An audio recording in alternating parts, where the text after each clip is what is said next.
Hello everyone, welcome to my channel learn and grow 26। उम्मीद करती हूँ सभी खैरियत से होंगे। All of you are doing great. करते हैं आज कुछ एक और इम्पॉर्टेंट क्वेश्चन की तैयारी, जो सभी एकेडमिक और कॉम्पिटिटिव एग्जाम्स के लिए बहुत इंपॉर्टेंट होता है। तो करते हैं आज उनमें से ही क्या करते हैं हम, बुक्स एंड ऑथर। ये वैसे तो बहुत सारी बुक्स हैं, लेकिन मैं जो ये आपके लिए वीडियो लेकर आई हूँ, जिसमें इसमें जो बुक्स लाई हूँ, हम ए से लेकर बी और सी और डी पूरी जेड तक करेंगे। जिसका नाम बुक का ए से स्टार्ट होगा हम वो सब करेंगे। तो ये वो बुक्स हैं और वो ऑथर हैं जो बार बार रिपीट होते रहते हैं हमारे क्वेश्चन में, चाहे वो कॉम्पिटिटिव एग्जाम्स हो चाहे एकेडमिक एग्जाम्स हो। तो उसमें जो बार बार रिपीट होते रहते हैं वो क्वेश्चन है और वो बुक्स हैं।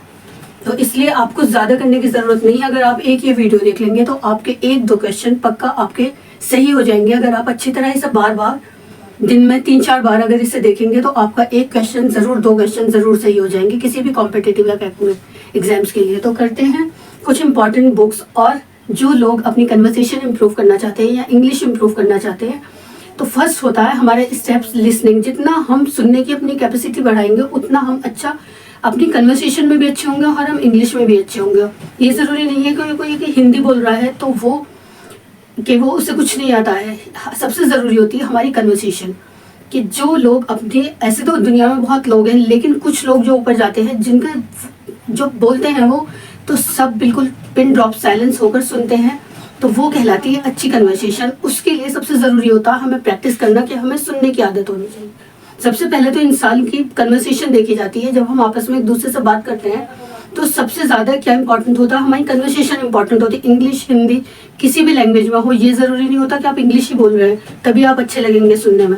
नहीं, एक कन्वर्सेशन हमारी ऐसी चीज़ है, ऐसा हमारा फर्स्ट स्टेप है ये लाइफ का, जिससे हम दूसरे इंसान को इम्प्रेस कर सकते हैं अच्छी अपनी बोलचाल से।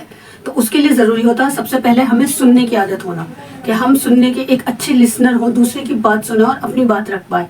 जैसे कि आपने देखा होगा सुष्मिता सेन और ऐश्वर्या राय, वो क्या है, अपनी बात कितनी अच्छी तरह दूसरे की सुनती भी और अपनी भी। आप कभी इंटरव्यू देखिएगा तो सबसे पहले कितनी अच्छी तरह वो अपने आंसर को रिप्लाई दे पाती हैं। पहले वो क्वेश्चन को अच्छी तरह समझती हैं, उसे बोलते हैं हम आपस में कन्वर्सेशन। एग्जाम्पल के तौर पर ले रही थी मैं ये, कि आप सबसे पहले कि ऐश्वर्या राय, सुष्मिता सेन के कितनी अच्छी तरह बोलते हैं, शाहरुख खान, ये क्या है, एग्जाम्पल है कि एक लिसनर, एक कन्वर्सेशन कितनी ज़रूरी होती है हमारी लाइफ में। तो हम दूसरा स्टेप क्या होता है, हमारा रीडिंग होता है। जितना हम बुक्स को रीड करेंगे उससे उतनी हमारी कैपेसिटी बढ़ेगी समझने की, और उतने ही अच्छे हम लिसनर भी बनेंगे। और हम हर चीज़ में, चाहे वो इंग्लिश हो चाहे हिंदी हो, हमें अपनी बात समझनी और कहनी आएगी। तो ये वो बुक्स हैं जो आप अगर रीड करेंगे आपके लिए वो भी इम्पॉर्टेंट है कि आपको ये समझ में ना आए हम कहाँ से क्या पढ़ें। तो इन सब ऑथर्स की बुक आप रीड करेंगे तो आपको कैपेसिटी बढ़ेगी समझने की, आपकी फ्लुएंसी भी अच्छी होगी, आपकी लैंग्वेज स्किल भी अच्छी होगी। तो बिना वेस्ट किए टाइम हम स्टार्ट करते हैं अपना फर्स्ट ऑथर का नाम के a brief history of times. किसने लिखी है? स्टीफन हॉकिंस ने लिखी है। ये किसने लिखी है? स्टीफन हॉकिंस ने लिखी है। आप बुक्स इधर लिखी है और ऑथर के नाम इधर लिख रही हूँ मैं, तो आप इसलिए, जिससे कि आपको याद रहे, ये मैं इसलिए लेकर आई हूँ कि थोड़े थोड़े नाम के, जिससे कि आप इन्हें रिवाइज करें और आपके ये भूले नहीं कि किस बुक का कौन सा राइटर था वो।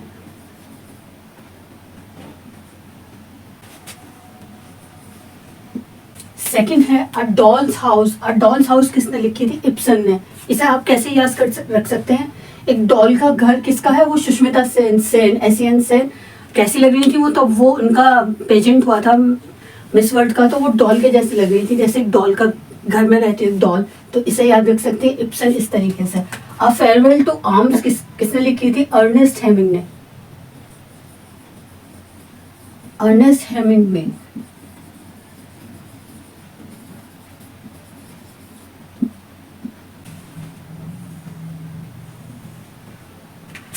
अ मिलियन म्यूटिनीज नाउ किसने लिखी थी? वी एस नायपॉल ने। किसने लिखी थी? V S Naipaul. A midsummer night dreams तो आप जानते ही होंगे किसने लिखी, क्योंकि ये हमारा जो लोग बीए किए हुए हैं उनका इंग्लिश में सब्जेक्ट है, एज अ सब्जेक्ट उनके पास बीए में। तो मिडसमर नाइट ड्रीम्स ये हमारे बीए में आता है। ये लिखी थी Shakespeare, William Shakespeare.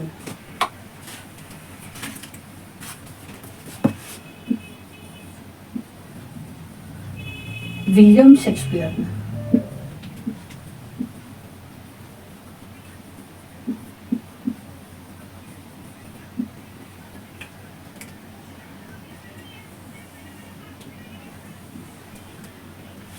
A passage to India किसने लिखी थी? E.M. फ्रॉस्ट ने। E.M. फॉस्टर ने। E.M. फॉस्टर ने। पैसेज टू इंडिया किसने लिखी थी? E.M. Foster. Study of history किसने लिखी थी? स्टडी ऑफ हिस्ट्री लिखी थी एर्नोल्ड जे ने। एर्नोल्ड जे ने। और अ सुइटेबल बॉय लिखी थी विक्रम सेठ ने। अ सुइटेबल बॉय किसने लिखी थी? विक्रम सेठ।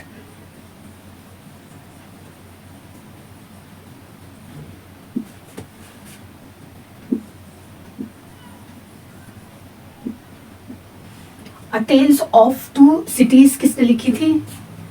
Charles Dickens. ये भी बीए में आता है, एमए में। ये बहुत अच्छे नॉवेलिस्ट थे और एसेस्ट कहलाते हैं। A tales of two cities, Charles Dickens.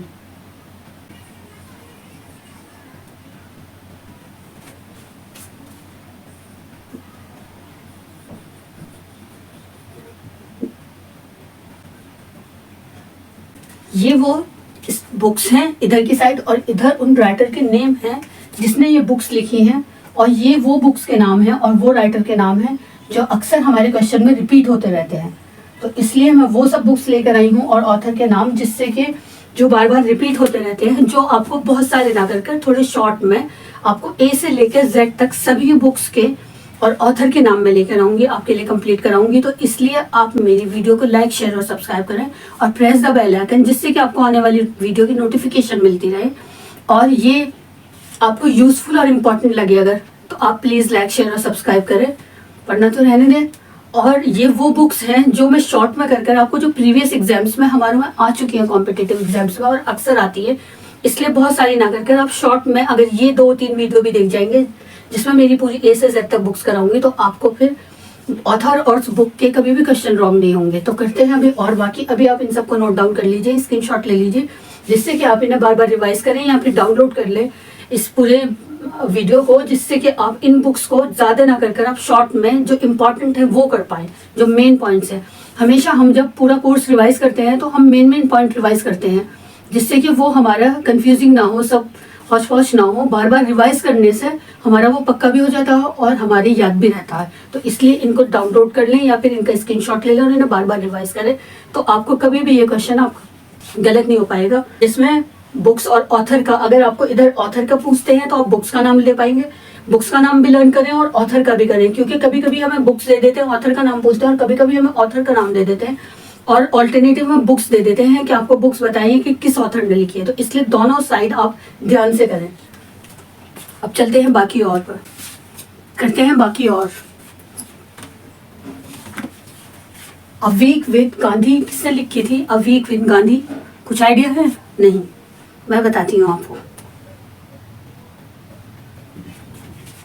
A week with Gandhi लिखी थी लुईस फिशर ने।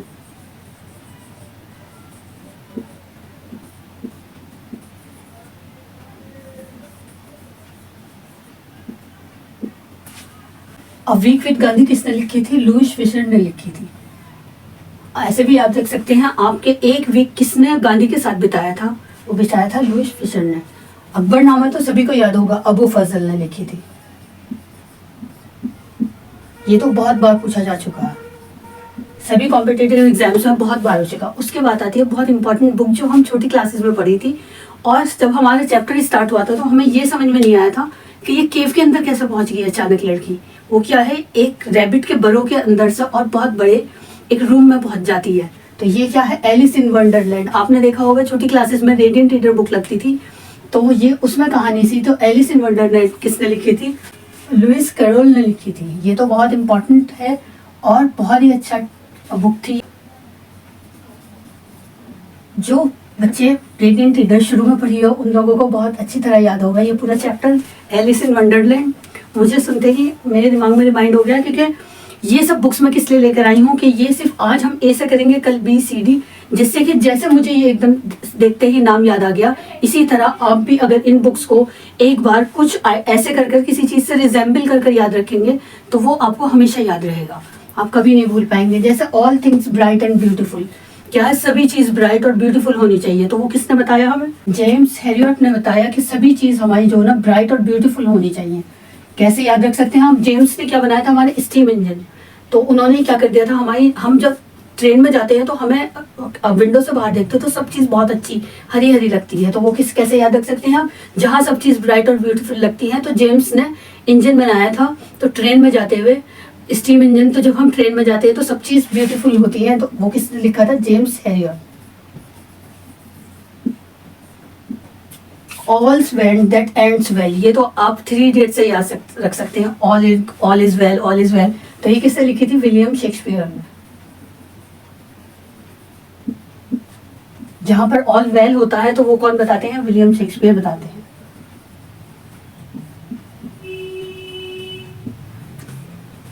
अमर कोश किसने लिखी थी? अमर सिंह। ये तो बहुत आसान है, अमर सिंह ने अमर कोश लिखी थी।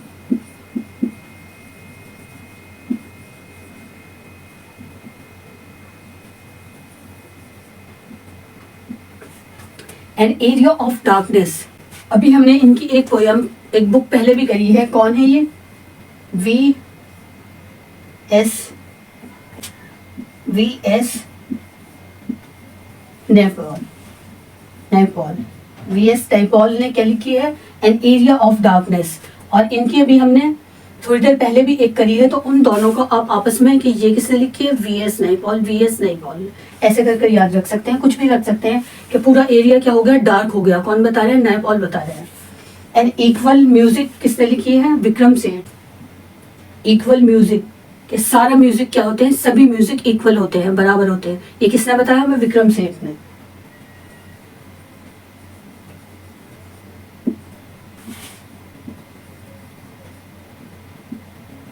और an idealist view of life कौन? Doctor S Radhakrishnan. वो क्या थे? वो खुद एक आइडियलिस्ट थे, तो इसीलिए उन्होंने क्या कर दिया कि एक आइडियलिस्ट की व्यू से जिंदगी को देखो। तो ये किसने बताया हमें कि एक आइडियलिस्ट की व्यू से जिंदगी को देखो? डॉक्टर एस राधाकृष्णन ने। An idealist view of life किसने लिखी है? कौन है कि आइडियलिस्ट के व्यू से पूरी लाइफ अपनी लिखी है, कि एक आइडियलिस्ट के व्यू से उनकी लाइफ देखे। इसे कैसे याद रख सकते हैं? कि वो खुद एक आइडियलिस्ट होंगे जिन्होंने कहा, लिखा है कि पूरी व्यू को, पूरी लाइफ को उसके व्यू से, उसके नजरिए से देखें। तो वो कौन है? Doctor S Radhakrishnan. इसमें हम छोटी सी निशानियां रखकर, जैसे कि आइडियलिस्ट थे राधाकृष्णन, आनंदमठ किसने लिखी, इसी तरीके से भी मैं बताऊंगी कि आप किस तरीके से उन्हें छोटे छोटे सी उसको अपनी लैंग्वेज में एक्सप्लेन कर, जैसे कि हमने भी ट्रेन से रखा सुइटेबल बॉय और darkness, an area of darkness किसने लिखी? विक्रम सेठ ने लिखी है। कि एक बॉय को क्या सुइटेबल करता है? विक्रम सेठ जो उसे सुइटेबल करते हैं, एक बॉय है एक। तो इस तरीके से याद रख सकते हैं। और उन्होंने क्या लिखा है कि पूरा हम जब ट्रेन में जाते हैं तो वो हम किसने? एन एरिया ब्यूटीफुल थिंग से लिखा था। और ये एन एरिया ऑफ डार्कनेस के उनके पास का सारा एरिया डार्क हो चुका था विक्रम सेठ का। वो सुइटेबल बॉय थे, लेकिन वो फिर भी एक सुइटेबल बॉय थे, तो उसे सूट करते हैं। इस तरीके से आप कुछ भी अपनी लाइफ में एक स्टोरी सी बनाकर उसे याद रख सकते हैं। अब करते हैं डॉक्टर एस राधाकृष्णन।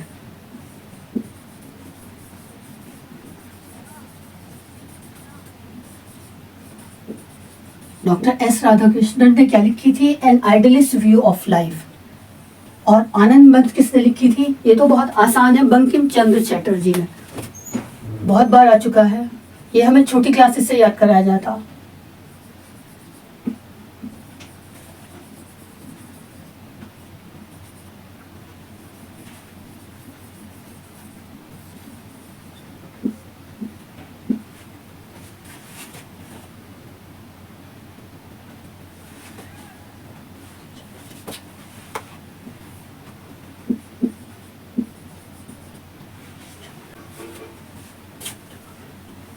अब एनिमल फार्म, जो लोग एनिमल्स को पसंद करते हैं वो बहुत अच्छी तरह इसे याद रख सकते हैं कि जो एनिमल को पसंद करते हैं वो कौन थे? जॉर्ज ऑरवेल थे।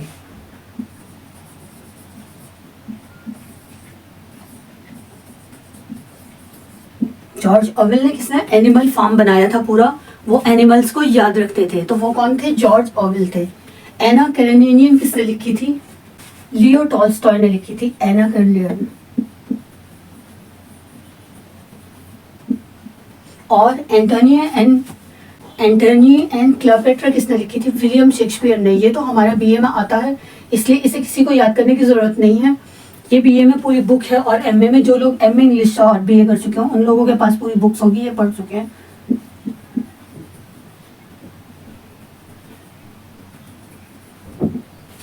और एज यू लाइक इट किसने लिखी है? विलियम शेक्सपियर ने। देखिए, सिर्फ विलियम शेक्सपियर की 3 बुक है, कैसे याद रख सकते हैं आप? उनकी 3 बुक हैं। एक तो कौन सी है? दोनों ये साथ में आ गई हैं। और एक कौन सी है? ए से अ मिडसमर नाइट ड्रीम। कौन सी है? ए में 3 बुक तो विलियम शेक्सपियर की हैं, 2 V.S. नायपॉल की है, 2 विक्रम सेठ की है। इस तरीके से आप याद कर सकते हैं कि उन्होंने 2 जो उनकी बुक है कि ये विक्रम सेठ की है, नायपॉल की है, ये विलियम शेक्सपियर की हैं। तो इस तरीके से आप याद रख सकते हैं विलियम शेक्सपियर।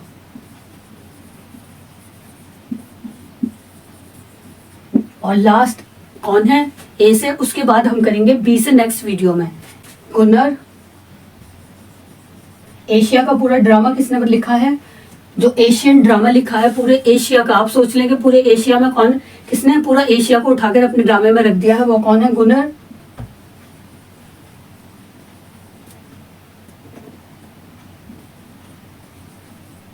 गुनर मेडल। कौन है? गुनर मेडल। जिसने गुनर मेडल, ये नया सा नाम हो गया, उन्होंने क्या करा था? एशिया का ड्रामा लिखा था। ये नया नाम भी हो गया और अलग भी हो गया पूरे एशिया का। उन्होंने पूरे एशिया को किसमें? गुनर मेडल ने उठाकर रख दिया है अपने ड्रामे में। तो वो कौन है? गुनर मेडल। ये हमारे आज ए से कंप्लीट हो गए हैं। ये वो बुक्स और ऑथर के नाम है जो बार बार हमारे रिपीट होते रहते हैं, जो मोस्ट इंपॉर्टेंट है। जो आप ए में सिर्फ इतनी बुक्स कर लेंगे तो आपका ए से बुक्स और ऑथर का चैप्टर कंप्लीट हो जाएगा। अब नेक्स्ट वीडियो में करेंगे हम बी में। तो इसलिए प्लीज लाइक, शेयर और सब्सक्राइब करें, जिससे आपके जो कजन, जो फ्रेंड्स, जो आपके बेस्ट फ्रेंड बेस्टी हों, उनकी भी ये, उन्हें ज्यादा पूरा इतनी सारी बुक्स, हजारों बुक्स के नाम और ऑथर ना याद करने पड़े, सिर्फ वो भी ये शॉर्ट वीडियोस है उनका भी थोड़ा फायदा हो जाए। और दुआओं से जिंदगी बदल जाती है कि वो भी आपको दुआ दें कि अगर आपके उनके 2 क्वेश्चन सही हो जाए। तो इसलिए आप डाउनलोड कर लें, स्क्रीनशॉट ले लें और इन्हें बार बार रिवाइज करें। आज हमारे ए के कंप्लीट हो गए, हम नेक्स्ट वीडियो में करेंगे बी के।